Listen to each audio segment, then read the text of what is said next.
Ini di tanah-tanah dia, mau berangkat di tanah suci. Ini harta dia pula ditahan, disuruh pula bagi dia sebelum mati. La ilaha illallah Muhammad Rasulullah. Naik darah tinggi saya.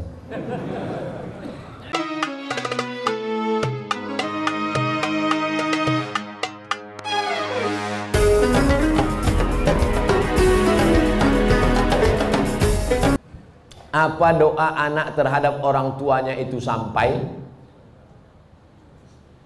Hadis Sahih Muslim. Idza matal insan, kalau orang mati inqata'a, putus amalnya illa min salatin, kecuali 3. Shadaqatin jariyah, amal sedekah, ilmin yuntafa'u bi, ilmu yang bermanfaat. Yang ketiga, waladin salihin yad'ulah, anak yang soleh. Makanya kita selalu minta doa, Rabbi habli minas salihin. Saya ingin sekali mendoakan orang tua saya supaya terbuka pintu hidayahnya, karena kami sangat menyayanginya. Doakan orang tuamu di sujud terakhir saat sholat, sunat, tahajud, witir, duha. Tapi jangan pakai bahasa Indonesia, nanti sholatnya batal. Dalam hati saja, ya Allah, ayahku ini berhentilah pakai sabu-sabu.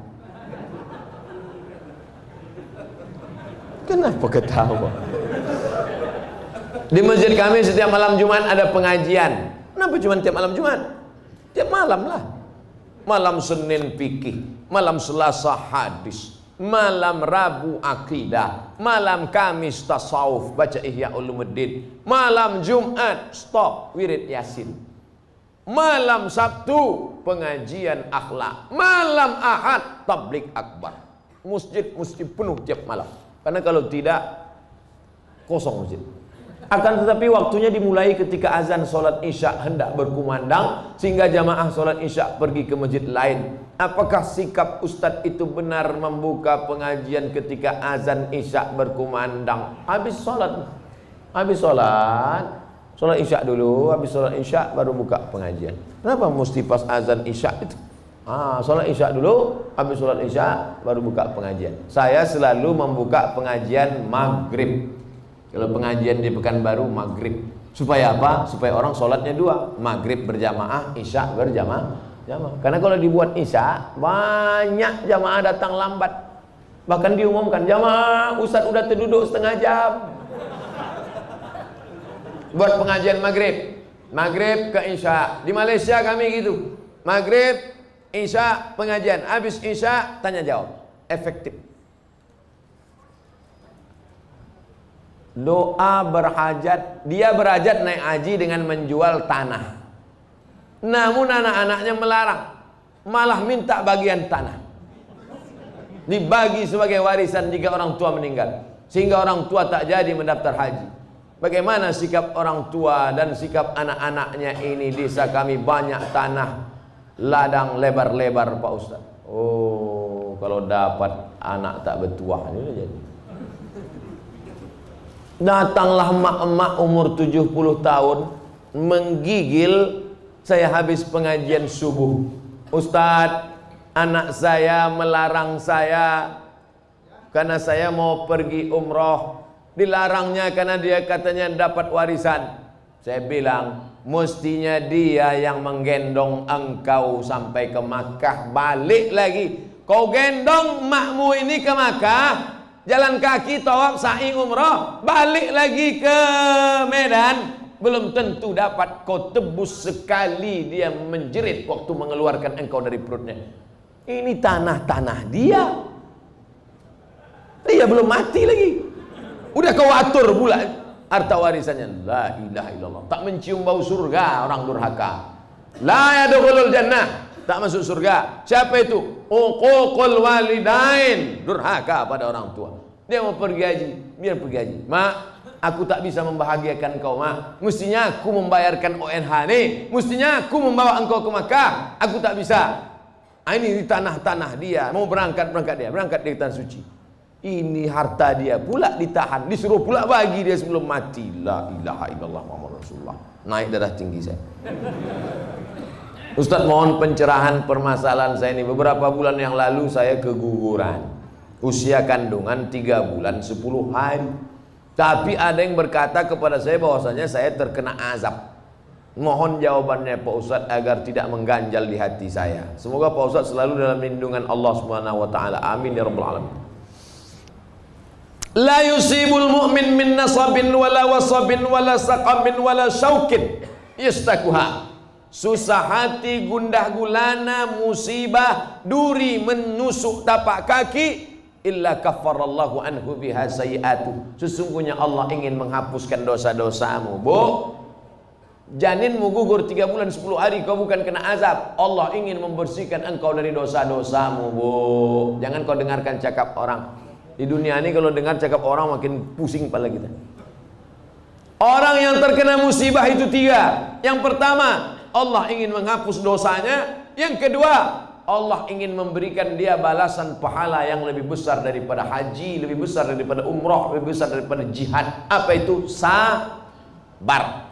Nih, anak keguguran 3 bulan 10 hari, sabar, maka Allah berikan balasan. Apa balasan ibu yang sabar keguguran? Innama yuwaffas sabiruna ajrahum bighairi hisab. Allah berikan balasan bighairi hisab, unlimited edition. Pertama, dosa ibu diampuni.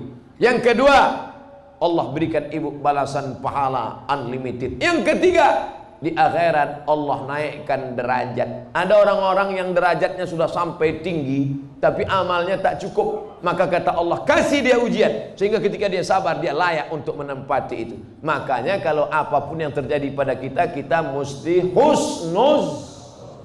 Ibu husnuzon sama Allah. Jangan dengarkan cakap-cakap tetangga kena azab, kena kutuk, kena santet, kena begu ganjang.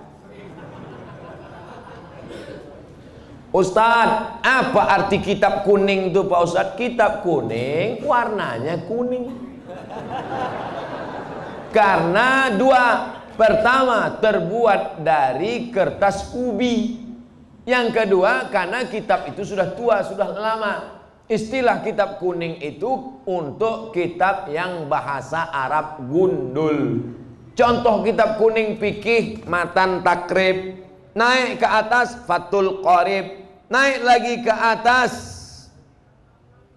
orang membaca kitab I'anatul Talibin. Naik ke atas Al-Mahalli. Naik lagi ke atas Majmu' Sarah Muhazab. Itu yang dibaca di pondok-pondok pesantren kitab kuning. Nahu, belajar dari Imri, belajar dari Al-Ujrumiyah. Naik kepada Imriti. Naik kepada Suribu Bait Ibnu Malik, Syarah Ibnu Aqil, Alfiyah Ibnu Malik.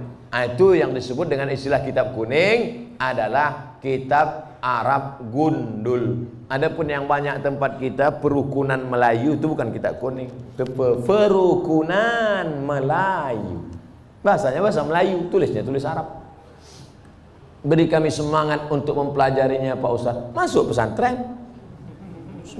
Semangat, masuk SMA. Mana membaca kitab kuning anak SMA? Oleh sebab itu wakafkan anak-anak kita. Jangan takut miskin. Ini banyak orang tua, anak ibu di mana? SMA. Kenapa tak masukkan pesantren? Nanti makan apa? La ilaha illallah Rasulullah. Kisah nyata, true story. Mau mendengarnya? Tak mau pun saya ceritakan juga.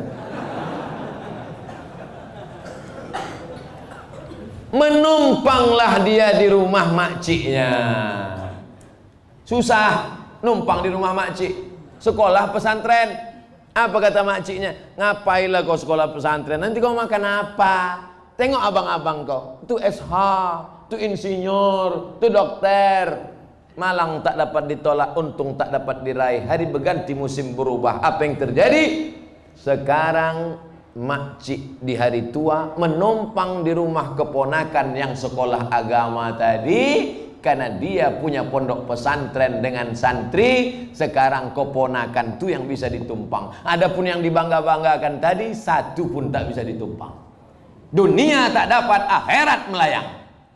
Saya tak melarang anak-anak jadi insinyur, silakan. Mau jadi SHMH pengacara, silakan. Tapi tetap basic pendidikan agama. Kalaupun dia jadi dokter, biarkan dia jadi dokter. Nanti dia akan jadi teman saya, partner. Kami akan berdakwah ke pedalaman. Abdul Somad ceramah, dia khitan masal.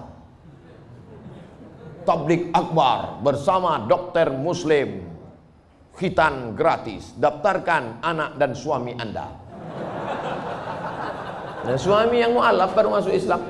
Takkan mungkin saya motong pakai kampak satu-satu.